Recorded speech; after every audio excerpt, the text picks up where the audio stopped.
Did you guys remember the Momo bird? Bro, I'm not even kidding. Back in 2019 this thing had me actually scared to open my phone.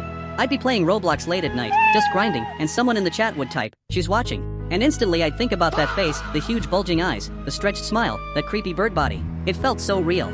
People said she would message you on WhatsApp at like 3 a.m. They said she gave kids dangerous challenges and threatened them if they didn't follow through. I remember checking my notifications over and over, just in case. Even videos on YouTube made it worse. Everyone was talking about the Momo challenge.